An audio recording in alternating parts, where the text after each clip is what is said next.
you find it? Guess who thinks it isn't necessary to wear a mask during a worldwide pandemic? This bitch don't. You might be thinking, whoa, whoa, whoa, whoa, whoa, whoa, whoa, whoa. These could be pre-recorded. Or she could live somewhere that's not the US of A, that actually tried to contain coronavirus. And you'd be wrong, and you'd be wrong, and you'd be wrong. Neither. This store has Valentine's decorations out on the aisles, so they weren't pre-recorded. And I looked it up and she was born in Florida. I wanted to make sure she still lived in Florida, so I did some expert sleuthing to find the gym that she goes to. Found it was in Florida. Then turns out I didn't even need to do any of that fucking sleuthing because she literally just says she lives in Florida. I live in the Sunshine State. I live in Florida. In a Q&A video that I found later.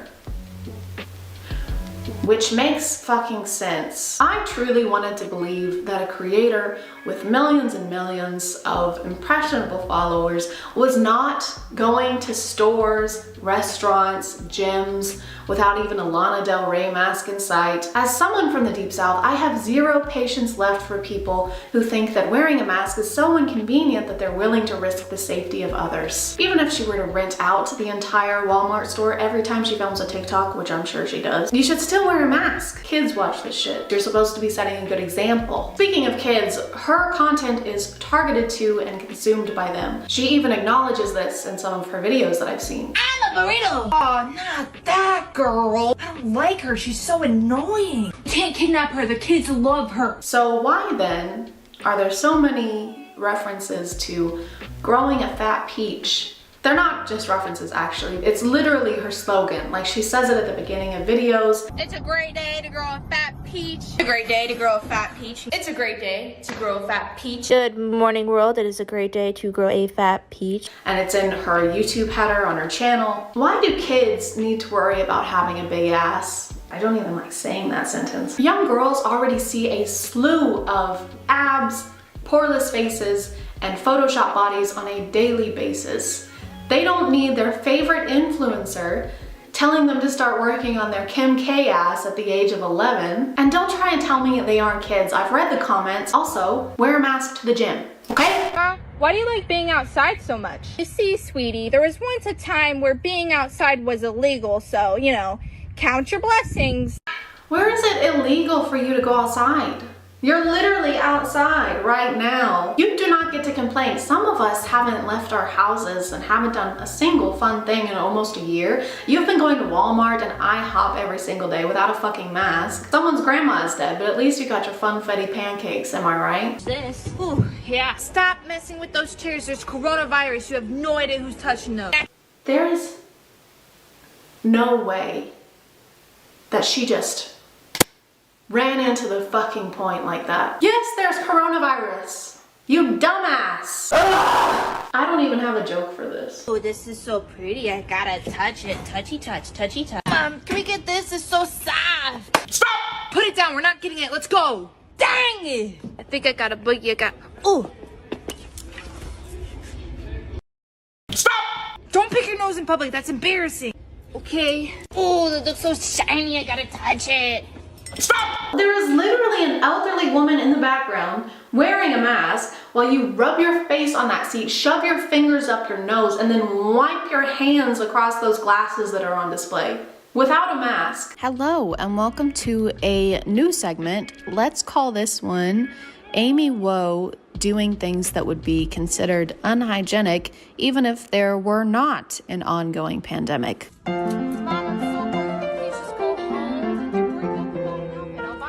Really? Okay. You're not leaving. You should have cake. Dang it. I'm just gonna sit right here. Don't sit on the floor.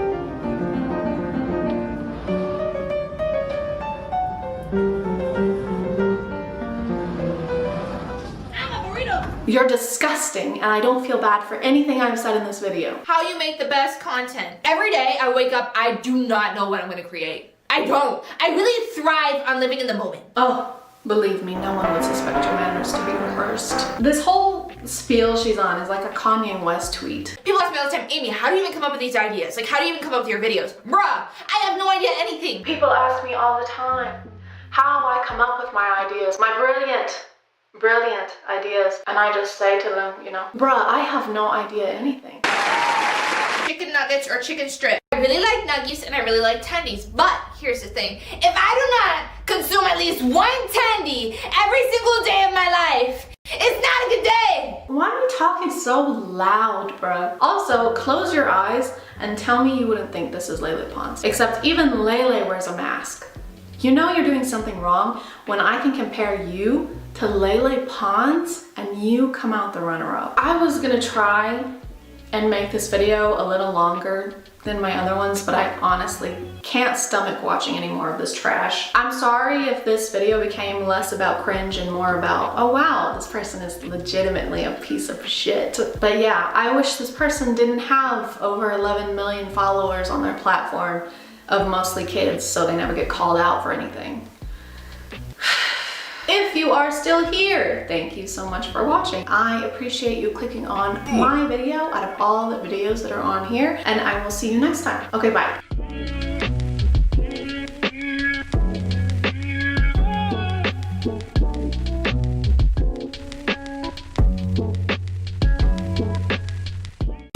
Water, one of the most vital resources on the planet, something that we can't live without, and something that momfluencers can't bear the taste of without 2 pounds of powdered pineapple Fanta mix and heart-shaped ice cubes made of pink lemonade. So it makes sense that something as important as water, something of this magnitude, deserves to be carried in a vessel of the same importance. Something sturdy, something cute, something that retails for up to $60 before tax. So when Stanley Cups started blowing up online, we found that vessel.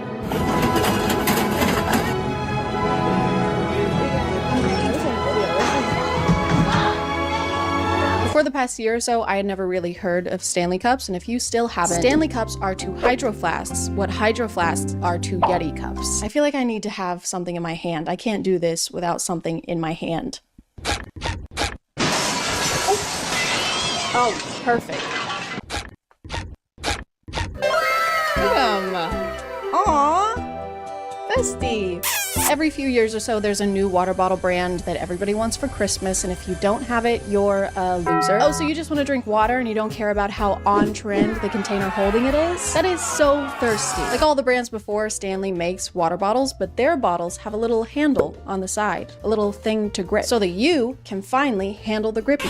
But what people can't handle is Stanley's Valentine's Day collaboration with the poo-poo head company known as Starbucks. The limited edition cups were hot pink instead of Stanley's usual collection, which only has light pink, and we don't want that. We want our grippies hot and pink. To put it simply, people have been losing their gourds over these cups. The release of these cups was like Black Friday for people who know all the lyrics to Lavender Haze. This was the most chaotic thing to happen in like 2 days, which isn't a long time, but this year has been crazy, okay? Gypsy Rose's husband has a big dick. And that's something I know now. There were literally people camping out in Target parking lots at 3, 4 in the morning just waiting for them to open so that they could storm the display like they were in the battle at Helm's Deep. There was one person who fell mid-sprint and no one even checked on her. No one cared. They all just turned on her. One of you will betray me come the morn. No. We would never do that. I would never ever do that for only 30 pieces of silver and a hot pink Stanley Cup. They made a pink one? Well, hang on. I mean, why wait until morning? Guys, he's in here. No, wait, that's not. Sorry, man, they're BPA free. Yeah, come on, don't be cross. Judas. But someone who would never betray you is today's sponsor. The funny thing about people running through Target like this is that I can almost guarantee that every one of them already has a Stanley Cup. There are people who collect Stanley Cups like Pokemon cards. I've talked a little about skincare on TikTok and how people will have ridiculous amounts of skincare products that no one person would ever need. Some people do the same thing with Stanley Cups. They'll have cabinets dedicated to Stanley Cups or walls with shelves crammed full of them in every possible color to go with their different outfits. There are at least 32 cups in this picture. One person does not need that many cups. I've heard 2 girls only need 1 cup. I heard that somewhere. The Valentine's Day tumblers were $45 and they had other ones for less money, like the shorter ones, but nobody cares about those for some reason. No one cares about the short kings, even in drinkware. Shame on y'all. After all this crazy stuff went down, Target had to start making systems to try and avoid the chaos. In a lot of videos, they sell out in literal minutes.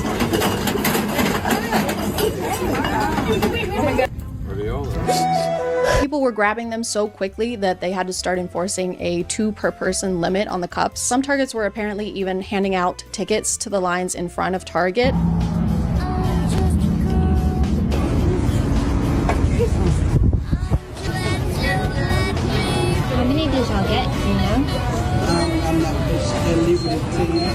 And if you didn't get handed a ticket, you can't buy a cup. Like, there's no point in you even going to the display if you don't have this ticket. You basically have to win the lottery to buy one of these cups. Actually, it's not even like winning the lottery. It's like having to win a lottery just to be able to buy a ticket to win the lottery. Hey man, how's it going? Can I get the Powerball? You got a ticket? Not yet. No, it's the Powerball. You gotta have a ticket to buy a ticket, okay? I don't care how powerful your balls are. Some stores had cops guarding the display, and you might be thinking that's kind of overkill. It's not like anyone's doing anything illegal. Think again. Think twice. Think.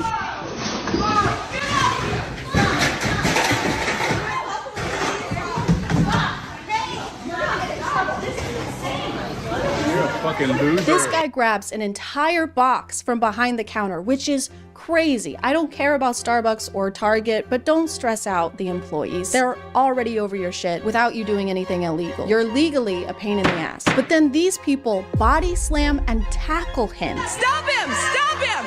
Stop him!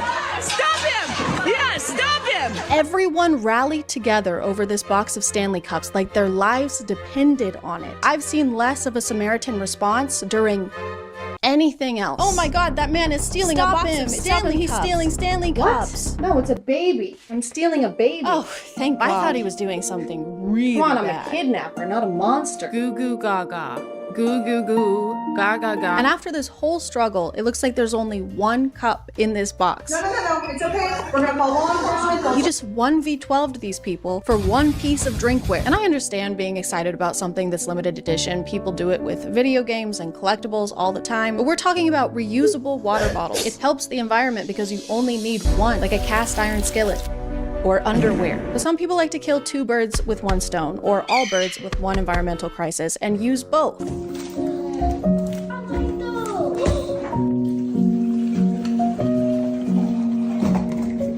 On the bright side, this is more efficient. This way, the plastic will end up in the ocean faster. Time is money. Money is Stanley Cups. My leg itches and my hand is sweaty. This is just insulting, because if you're gonna use plastic water bottles, at least use them. The environmental impact can't be for naught. Verily, unless they can't drink their water, this is completely pointless and just adds an extra step. I just created matches so that we don't have to use rocks to make fires anymore. Amazing, that makes things easier and better.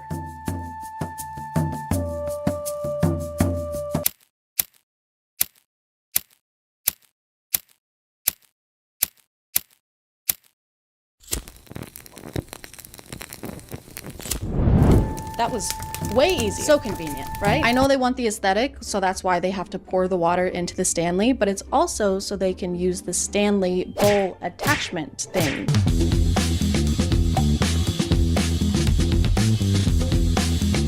There's already a container to drink the water from, and there are already bowls. If anything, this is just taking a bowl and putting it on something precarious that your kid's knee is gonna knock out in 2.5 seconds.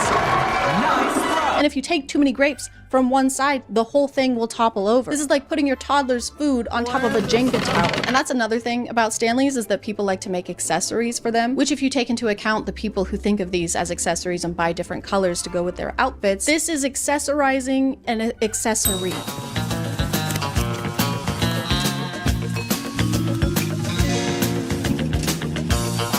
You can can accessorize your Stanley with a little tiny Stanley. This is for when your friend who is a mouse is a little parched. You can give it to him, but do not, for the love of God, do not give him a cookie. Don't even get me fucking started. There's also the Amazon must-have TikTok specifically for Stanley cups. Amazon Stanley must-haves. First up is this silicone boot that serves as a cushion cover for the bottom. It comes in 2 sizes for the 30-ounce or 40-ounce with a custom fit that helps prevent dents and scratches. She says it's to prevent dents and scratches, but are these denting surfaces when you set them down? No wonder they're so expensive. They're made out of vibranium. He's right behind me, isn't he?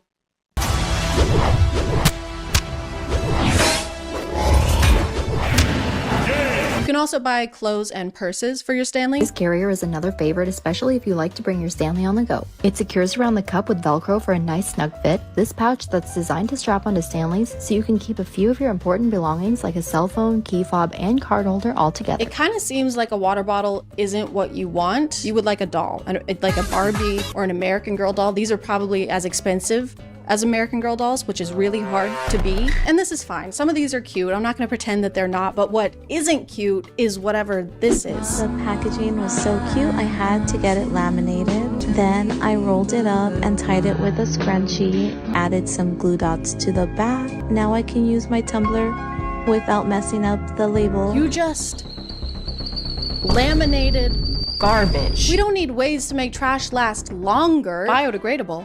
That's for betas. That's why in 2024, I'll be making garbage immortal. Vote for me, and the only degrading you'll see is in the bedroom. And your quality of life.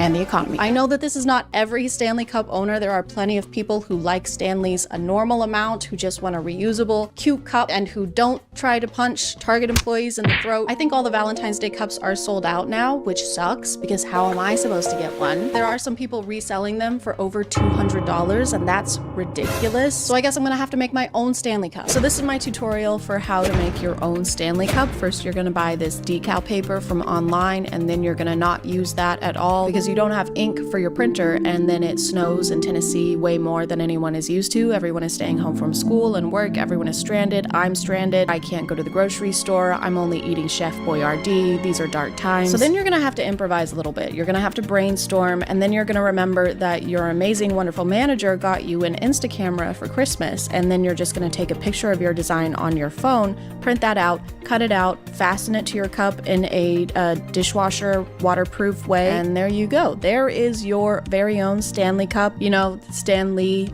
like the guy, laugh. Then you're gonna test it out. You can take it with you places as long as you don't go any places because you're stranded. And I know what you're thinking. You're thinking there's no lid and so it's not gonna be spill proof, but that's actually not factual at all. It is spill proof. Whatever fun things you're up to, you can take it with you. It's just that kind of cup where it's kind of like a companion. It's kind of sentient. It's like its own being. Sometimes it speaks to you, it talks to you, it whispers in your ear at night. You can take it with you when you go sledding in the snow, or you could if you had the fun kind of snow and not the kind of snow that's just sinks down every time you step on it. But the Stanley Cup finds a way. There is always a way to have fun with a Stanley Cup, with this Stanley Cup that you made. So yeah, if you happen to have all these ingredients laying around your house, highly recommend making your own Stanley Cup. That's about gonna do it for me.